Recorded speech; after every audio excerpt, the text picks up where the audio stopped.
And big stuff from the Washington Examiner this morning. I don't know if you guys have seen it yet. Rasmussen is out with new polling data, and like so many Rasmussen polls, this is not good for the left. It's not good for Biden-Harris, and it turns out it is pretty good for Trump. If you'll forgive me, I'm going to read just a sec from the Examiner article, and then we're going to show a quick video. The latest Rasmussen Reports national phone and online survey finds 42% of likely U.S. voters have had anti-police protests in their community this summer. Think about that for a second. 42% of likely voters. That's huge. Huge. Among those who had violent protests in their neighborhoods, even more, 76%, rate them important to their vote, including 54% who say they're very important. Now, here's the big thing. 63% of those voters strongly approve of the job Trump is doing versus 35% who strongly disapprove. Now, these are, I don't know about you guys, this is pretty stunning to me because when you think about where these protests are taking place, you don't think about these as traditional Republican strongholds. Yeah, these are These are. It's not in the suburbs, not really. They've tried leaking out there a little bit, but mostly these are blue places.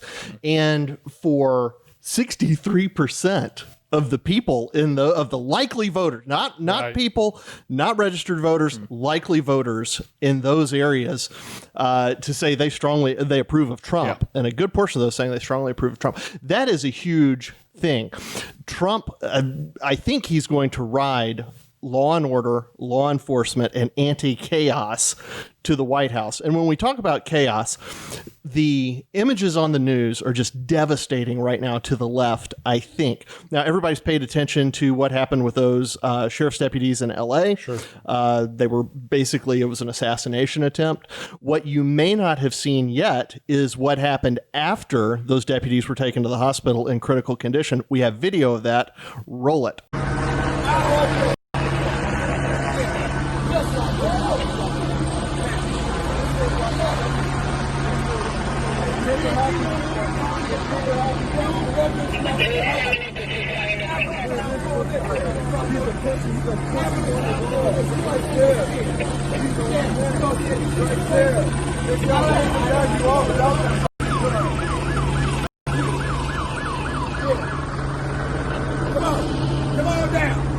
And so that's pretty damning video. I mean, this is not sympathetic. Now, when they say peaceful protesters, and there are people out there saying they abhor police violence, there are very few people who can disagree with abhorring police violence. Sure, we all think that's bad. This, however, what we just saw is not that. So the question for you guys, and I'll toss it to you, Andrew, do you think that the left, through this just fever and outrage that's going on, do you think they're going to deliver the White House to Trump? I think so. I think, like you were saying, I think it was kind of an unmasking of the left this last couple weeks and months. It has been them revealing their true colors. And if that's going to hit mostly in those communities that you were talking about, it's hitting in predominantly Black and Hispanic districts, districts that have historically gone more Democratic, districts that went overwhelmingly for Biden's former president, President Barack Obama, our former president, that these districts are going to be seeing, and we've seen plenty of video to back this up, they've seen the way that this has impacted them directly in their pocketbooks and their families. We've seen, just like everyone else, because the conservative movement sees people as individuals, not as collective bodies, racially, class bodies, etc. We have seen that Black businesses, just as well as white businesses, have seen that this has shattered storefronts. This has shattered their homes. And that is something that is going to drive people to the polls.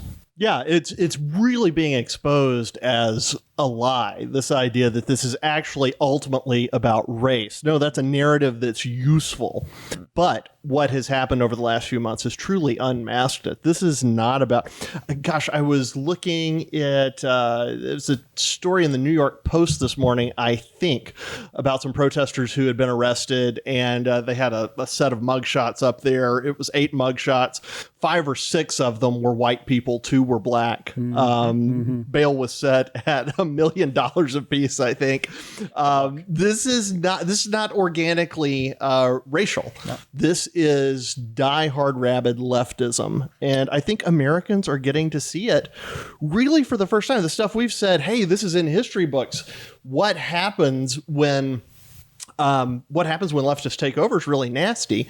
And now people are beginning to see that a little bit. Yeah, I mean, go ahead, Joe. You've seen over the past couple of months, so the polling after George Floyd died, Black Lives Matter poll for that movement, it was at an all-time high. And then since then, you saw the riots, you saw the protests, you saw the looting, you saw people's businesses being destroyed and kind of cities being engulfed in flames. And it's dramatically dropped since then to where, obviously, like you said, everyone supports peaceful protests. Even if you don't support the cause, you can say, okay, people are protesting for what they think. I can support their First Amendment right to do that. But the Black Lives Matter movement, by not doing enough to condemn the violence and by, in some cases, being tied to the violence, they have turned off average Americans who aren't particularly conservative, who aren't, they wouldn't call themselves a diehard Republican. They've just turned off independent, normal voters who don't like violence. There's an old saying in politics that the American people will not change administrations during wartime. And the more the Trump administration can put this law and order battle on a war footing, make it look like that is what's going on. And I would argue that is what's going on. Sure. The better that is for the Trump administration, the worse it is for the left, which I have to argue at this point has really overplayed its hand. Yeah. And you're right. It is a war footing. It's not really the Trump administration that's having to create that narrative, though. When you look at the video coming out of Portland, you look at the video coming out of these other places where rioting's taking place, it looks like they look like war zones. They do. This they reminds me of video from Iraq early on. It reminds me of video of things that we saw in Sudan and Rwanda and these terrible places. And it's happening in the United States and it's happening in blue areas. And it turns out the people who live there, they get it. They're beginning to understand, and they don't want their lives destroyed. They don't want their lives destroyed. Exactly. And I mean, right there in Kenosha, what was it, last week or 2 weeks ago, we have a picture of the president standing in what might as well have been a bombed out building. It's exactly like what you were saying. It looked like a Middle Eastern war zone. Yeah. If you had taken out some of the folks that were in the pictures, and if you had taken out the storefront signs, you could have 100% painted it in that light. And I think the idea that it's not a psyop, it's not conservatives saying, oh, well, this is what you're seeing and pushing it out there. Everyday people on Twitter, not blue check marks, anyone, random folks are posting video of that happening in their communities. And it could be your community tomorrow. And horrified by it. Yeah, they're absolutely horrified by it, as average Americans should be and would be. And that's why you see the left doing everything they can to talk about other things. For example, climate change. Yes. Oh, you mean the thing that's not causing all the wildfires? Right. And also the thing that Joe just happens to be ready to talk about here in a second. Oh! So, see what I did there? If you've been following the news for the past couple of days, you know that Trump is under fire a lot right now because he was talking about climate change with some California officials, and he said that he doesn't know that I don't think science knows in response to a question about climate change. And now the left and the media, the whole usual suspects, the people you'd expect, are saying Trump rejects science, Trump questions science, Trump denies science. And Joe Biden even took a shot at him. Meanwhile, Joe Biden's running mate, Kamala Harris, said during an interview a few weeks ago that she was asked if there were a COVID vaccine that comes out before the election and the Trump administration is touting it, will you take it? And she says, I'm not sure. And we're going to roll a clip of that right now. But do you trust that in the situation where we're in now, that the public health experts and the scientists will get the last word on the efficacy of a vaccine? If past is prologue, that they will not. They'll be muzzled. They'll be suppressed. They will be sidelined because he's looking at an election coming up in less than 60 days, and he's grasping for whatever he can get to pretend that he has been a leader on this issue when he is not. So let's just say there's a vaccine that is approved and even distributed before the election. Would you get it? Well, I think that's going to be an issue for all of us. I will say that I would not trust Donald Trump, and it would have to be a credible source of information that talks about the efficacy and the reliability of whatever he's talking about. I will not take his word for it. He wants us. And a Democratic Senate candidate in North Carolina said something recently, the same thing. So Democrats are claiming to be the party of science, right? But they're willing to reject science. They're willing to embrace the conspiracy theory that Trump is going to create this COVID vaccine that doesn't actually work, that is going to hurt people because he wants to win re-election, and he thinks if he has a vaccine, then that'll help him win re-election. It's kind of a crazy theory. It doesn't make a whole lot of sense. And high-profile Democrats are embracing this. They're sort of going full-on They are. conspiracy theory, nut job, anti-vaxxer mode. And the left is kind of not batting an eye, at the fact that the vice presidential candidate for the Democrats said this thing. The media doesn't really care. And yet everyone focuses on Trump for denying science and questioning science. And I will say, I don't know that Trump's comments were the best thing he could have said, but regardless, I think there is a big double standard among the left and with the media. And so what I'm wondering, and I'm going to throw this one over to you, Andrew, is why do you think the media likes to harp on Trump as a science denier or a science questioner, but they don't bat an eye when leftists propose insane conspiracy theories about Trump purposefully putting out a vaccine that isn't safe?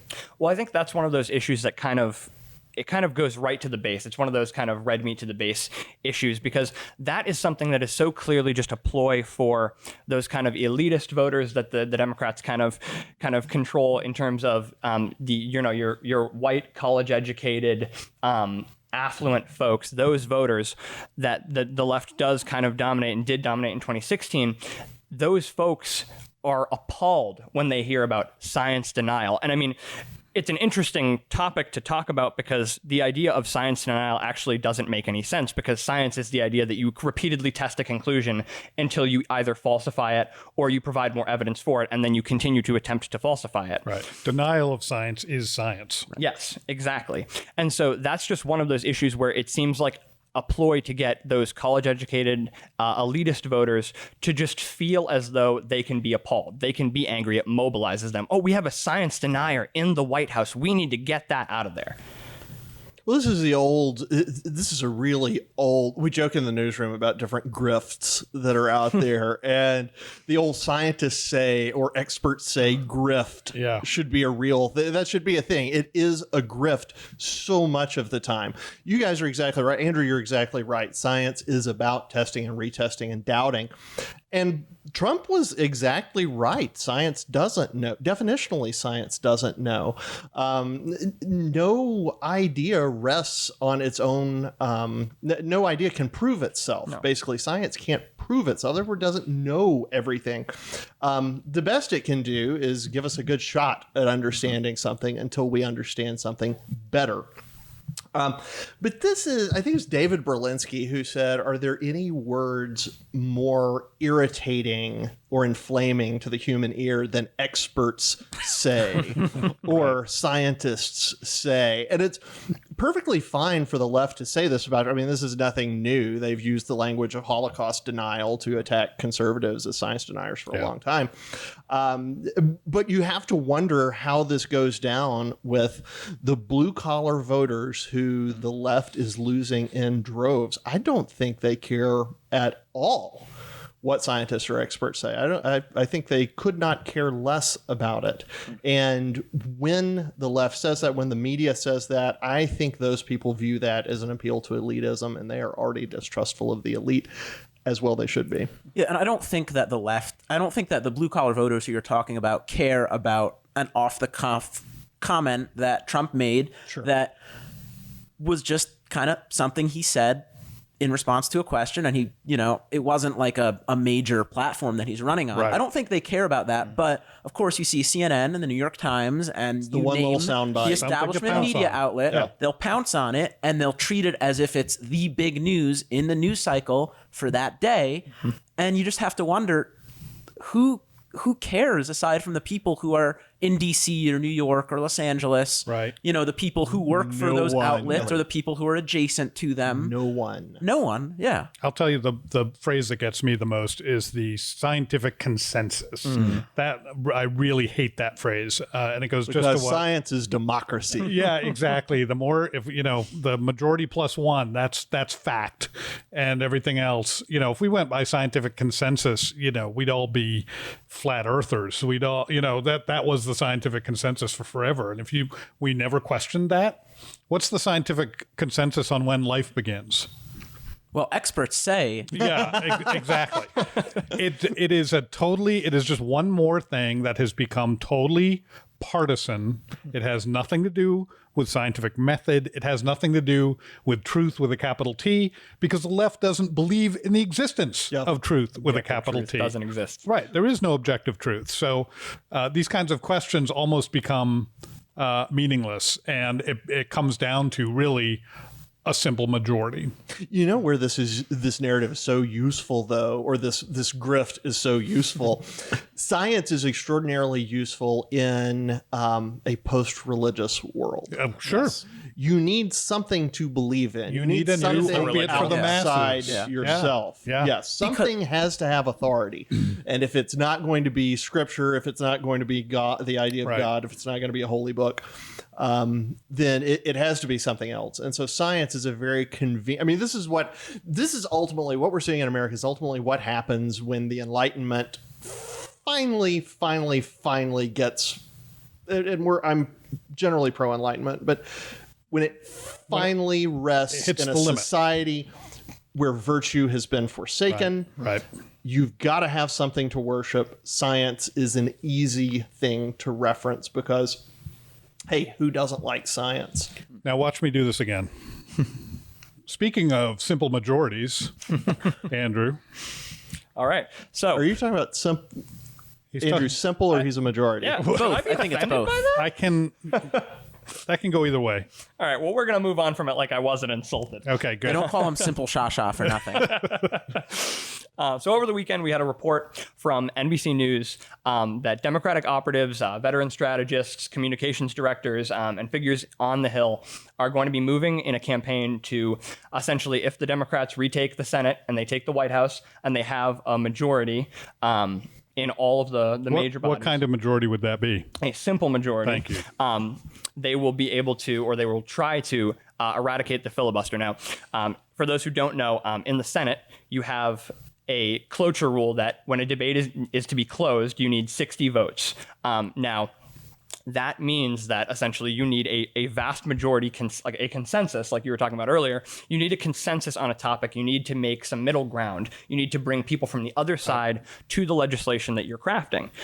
And so they would like to kind of push that out because they believe that Republicans will be trying to essentially filibuster out any of Biden's kind of most prized platform possessions, those ideas, those issues that he wants to push. Sure. And so they are not capable currently, given the amount of seats that are up and the seats that are close, unless something absolutely landslide were to happen, they are not capable of reclaiming the Senate in such a way as to have cloture without any Republican support and without centrist Democratic support. So the goal of eradicating that filibuster, that's where that comes in. Now, they've done this in 2013. The filibuster was pulled out for all presidential nominations under a Democratic Senate for President Barack Obama, save for the Supreme Court. Now, at that time, Mitch McConnell said, he was the minority leader at the time, he said, this is going to come back to bite you. Because if you're going to push this through, you need to think about who is going to be in control next time. Right. And so then when in 2017, they had reclaimed, or they had control of the Senate, or sorry, I just realized, yes, they had a Republican Senate in 2017. They now have the opportunity to do the same to push through Donald Trump's Supreme Court nominations. So they nuked the filibuster in that instance. Now we're talking about it on every platform issue, just general conversations and bills brought to the floor in the Senate. And so we have folks like Chris Coons who have historically said this is something that makes the Senate the greatest deliberative body in the world. This is something that makes us slow down and consider and try to bring people to the table. I would like to keep it. are now, it seems like from quotes here, over the last couple of months saying, oh, well, maybe we don't need the filibuster. Maybe that will just get in the way. We have people. Yes. Exactly. What That's it's designed That is to the do. point of the Designed to filibuster. do. Yes, Because exactly. we don't Yes, like it will get in the way. Yes, we we hope. don't like that the lawmaking process is supposed to move a little bit more slowly and be deliberative. That's So- absolutely Well, right. we don't like that we won't get our way. We won't get our way. Yeah. And so what I want to ask you, George, is this, do you see this as a likely scenario? And even if it is not, do you see this as something that should drive Republican voters to the polls in November? So it should absolutely drive Republican voters to the polls in November. It's one of, I don't know how many things that should drive Republican voters to the polls in November. There are lots of things on the line. Is it likely? Yeah, I'd say it's likely. In fact, I'd say it's probably inevitable. Maybe not in this administration, maybe not in this decade, but eventually I think that's likely to go away. We now have a government, essentially government by soundbite. And the federal government was never designed, in fact, it was designed the opposite of this. It was never designed to react quickly to things. Just the opposite. The fact that you have three equal branches of government as counterbalances, it's designed to slow the process down so that the government doesn't do something stupid quickly. Because fast decisions are usually bad decisions. And when a fast decision is necessary, the authority for those kinds of things is put in the hands of the presidents, for instance, in the War Powers Act and that kind of thing, with consent from Congress. Congress says, yes, we're going to have to make fast decisions. We put these things in your hands, Mr. President. Go make fast decisions. Right now, we have government by soundbite. So as soon as somebody says any fool thing on social media, the government feels like they have to respond to it. There has to be a bill. There's a resolution. There's something that has to be done. And no, the answer to that is no. In fact, the government's supposed to be outside of most of that discourse. Yes. So Republicans should and forget Republicans for a second. Conservatives, anybody who believes in the founding principles of this country, Republican, Libertarian, Democrat, I don't care who you are, what party you affiliate with, or whether you affiliate with one or not. If you believe in the founding principles of this country, the idea of this filibuster going away and Senate just not responding to things but reacting to them should be terrifying. Should be terrifying to anybody who's interested in limited government. Well, that's exactly what happens after a disaster, too. I mean, how many times the left's mantra right after a shooting, a famous shooting, It's always, gun control. It's do something. Yeah, right. Do right, something. right. Somebody No more do thoughts and something. prayers. No more Quote, thoughts and prayers. Exactly. No more thoughts and prayers. And then, Take quote, action. someone do something. That's what they say. And I mean, Joe, it seems to me that our constitutional system, the constitutional scheme, is built to stop exactly that reaction. Right. Am I right? I think it is. I think that there's a couple of points here. So yes, Democrats would probably do this as playing politics. And sure, it's not great because as conservatives, we don't want to see Democrats playing politics and kind of just being able to get their agenda across as easily as possible. Or Republicans playing Or politics. Republicans. Yeah. No one should play politics. Right. Playing politics is bad. That being said, I don't hate the idea of ending the filibuster because in the Constitution, Controversial decision. there's nothing that says, I mean, it's an arcane, the Senate has all these arcane procedures That's and correct. rules, Yep. right? And one could make the argument, yes, you made a rule 100 years ago or however long they made it. Not sure how long the filibuster's been in effect, but they made it for a good reason. But why do you still need it? I mean, you have where does it say that you should have 60 as opposed to a simple majority? I like the idea. I mean, I think the Senate is already a pretty deliberative body. Why not say, okay, we'll just take it to a majority. There's no reason to get 60 or 70. Why 60? Why not 65 or 70? Why not 55? It's just sort of it's just sort of a number that you think that has no meaning basically except for the fact that it's not a majority. Is it so I'm abstract okay or is with it reasonable? lawmakers arbitrary? making laws by a majority. I think that's what they're elected to do. Sure. But to get lost in the weeds and to say, do we not need it because arbitrary detail, is that problematic? To do that, is that problematic? I mean, we have to say those two bodies, like George was saying, the construction of our government was very particular. It was very measured and very considered. So we have in the House that kind of den of rats, move very quickly, the people's house. When the people want something done, the House takes it up. That's the goal. The Senate is supposed to be more deliberative, more slow. It is supposed to move in such a way that it is really a deliberative body. It is a more it's more fine in the way that it crafts that work. A lot of the time, they're the ones that make the more important final edits. They have the nominations processes. I think that they need to be as deliberative as possible to balance the House. Right, but with the nominations process, it's sort of, the slippery slope has already started. I mean, nominations are, for the most part, already all simple majority. Pretty much all of them, yeah. We can say that, we're going to stop it right there. That's where we're going to only do simple majorities for nominations. But why should it be for that and not for, other bills, other laws?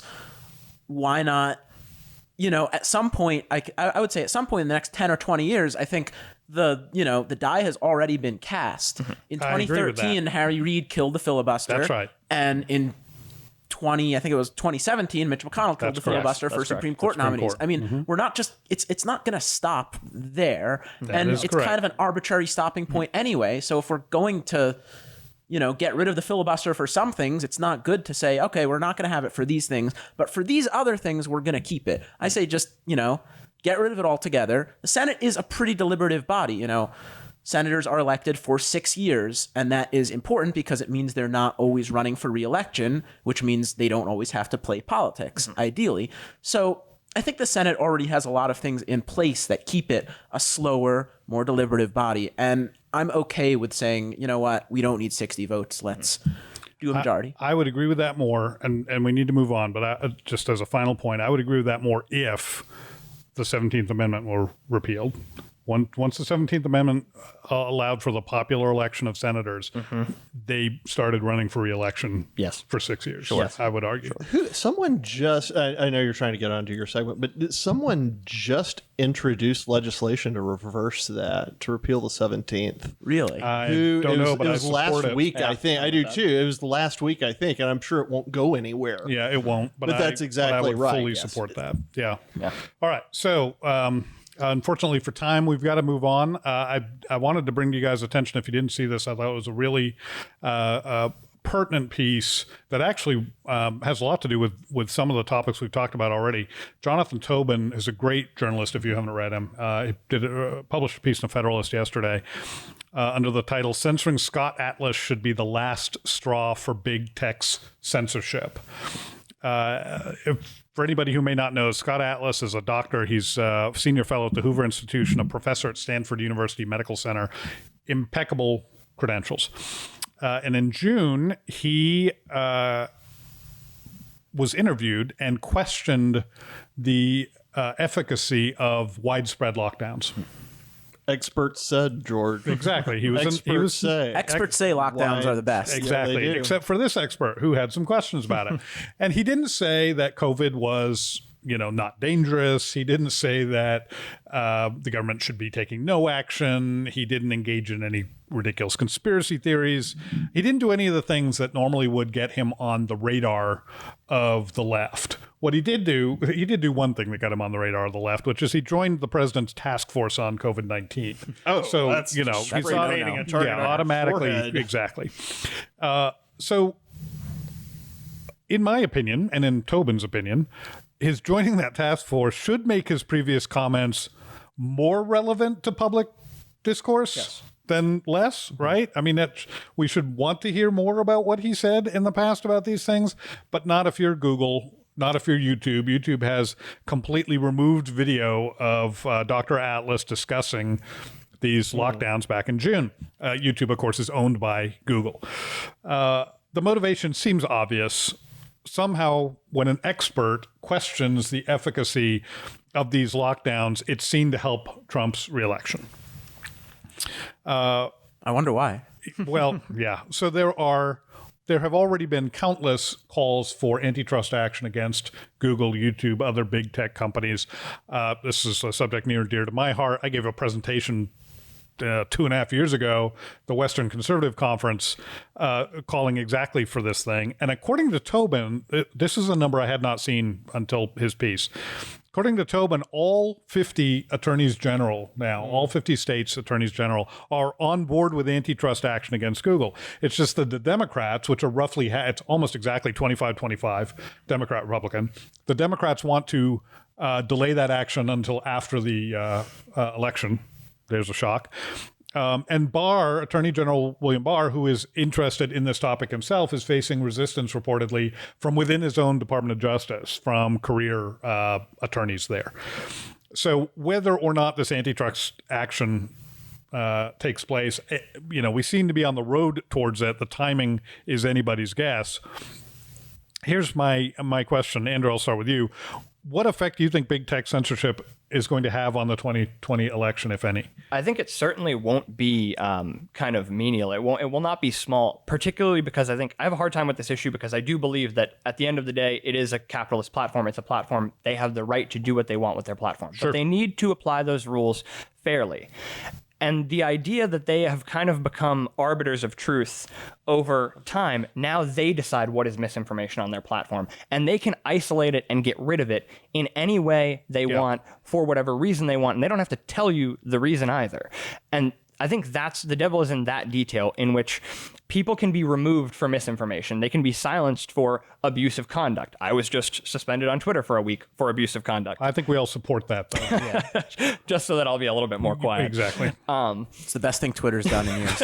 What did you call it? You called somebody a pansy? Wasn't that it? That was seriously. That was the abusive conduct. You called someone a pansy. You were defending a gay journalist, and you called someone else a pansy. Yes, and that was abusive. And so they don't have to, there's no due process in that platform. And that is the danger, is that they can then decide this is abusive conduct, this is misinformation, and they can pull you for however long they want until they've met your appeal, or you do as they say and you shut up about what they want you to shut up about. Josh, what about the argument some people make that social media is the new public square and therefore the government shouldn't take any action against Twitter, or the government should completely regulate all of that to make sure that everyone has a voice there. What do you think about that argument? So I think was it BuzzFeed this morning that was covering a giant memo that a former Facebook employee put out. She was critical of Facebook's response to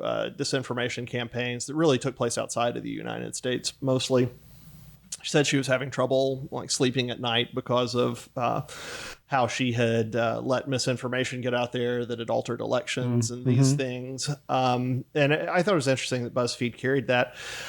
I have looked at Facebook since all of this started years ago. I've sort of looked at Facebook and Google maybe the way I would have looked at people in the colonies who made paper or parchment and ink.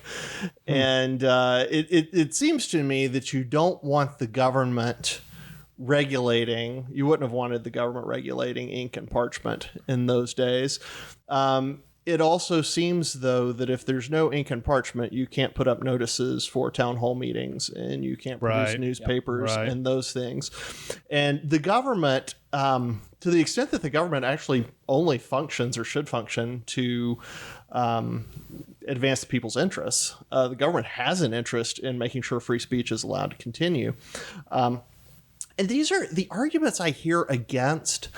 The arguments I hear in favor of big tech censoring and fact checking in their own sort of stilted way. The arguments I hear about that, it just seems to me you could use those arguments for almost any medium in the past. You say, my gosh, can you believe these newspapers, 150 years ago, 200 years ago, can you believe these newspapers?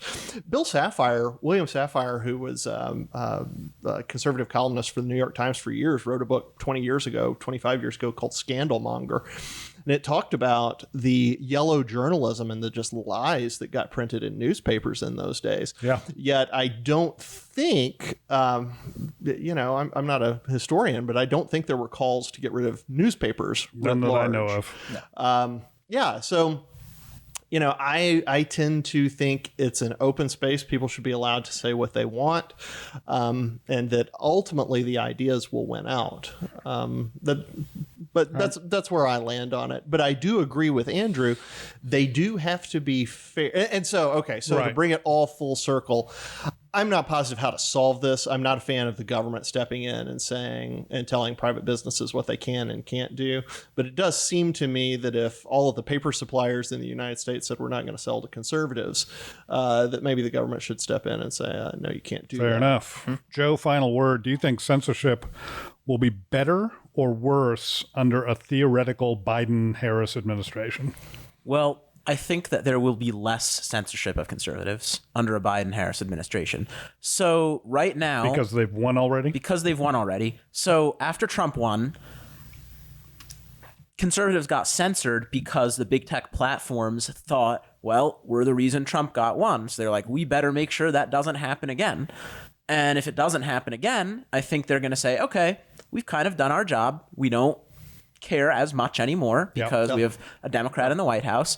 And I think it'll be a little bit, they'll loosen up a little bit. They're not going to care as much about, conservatives saying things on Twitter or Facebook or Google or whatever, because they don't feel like they have, they don't feel like they're responsible for some huge, terrible Trump winning, and which in their minds is the worst thing in the world. Right. So they feel like they've already won. They kind of have they have it in the bag. They probably feel like the culture is going to go their way and the politics are going to go their way for a while. So maybe focus on other things. Okay, fair enough. So I lied. I said Joe had the last word. I'm going to take the last word. On the subject of big tech censorship, there is something that you, our viewers, can do about that just launched yesterday, and I wanted to let you know / make a shameless plug for it. The Western Journal, which produces WJ Live, the publication which I'm the editor-in-chief of, just yesterday launched our brand new subscription service. There are 3 tiers of this service.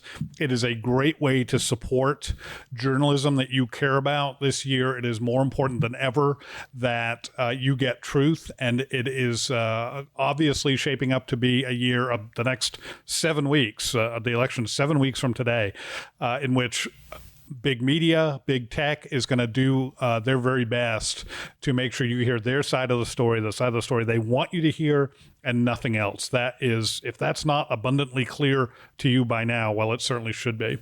You can help support us and break through that wall by going to westernjournal.com/join, westernjournal.com/join. There are a couple of different, I think 3 different subscription plans that you can choose from. Here's the best part of that. In addition to all the features that you get with a subscription to the Western Journal, you are supporting what we do, and you can do it. The very most that you can spend on a subscription plan is a little less than 85 cents a day. We used to say in the ad business, we'd say that for less than a cup of coffee, find me a cup of coffee you can get for 85 cents anywhere. You can get a cup of coffee for 85 cents out of a vending machine. And that's not good coffee. Don't drink that coffee. Debatable. That's the coffee addict's drink. That's not coffee a connoisseur wants. Anyway, westernjournal.com/join. Check out the options there. There are some great features that you can get depending on which tier of subscription you're interested in. It's a great way to support us, show your support for us, join in a lot of readers who've already subscribed, and we, as WJ Live viewers, you're some of the first to hear about this. We've done actually very little marketing of this so far. That's going to change here very soon, obviously, but you can get in sort of on the ground floor. We'd love to have you join us and support what we do. So thanks for watching today. We are not only out of time, we're past time. We'll see you next time on WJ Live. Hi, my name is Samantha Johnson, and I'm the Community Manager for the Western Journal. Thank you for watching today's episode of WJ Live. Make sure to let us know what you thought in the comments below. And while you're at it, share us with your friends so we can get the word out. WJ Live premieres on Facebook Live every Tuesday and Thursday at 5 p.m. Eastern, 2 p.m. Pacific. Which you can watch anytime on westernjournal.com or on YouTube.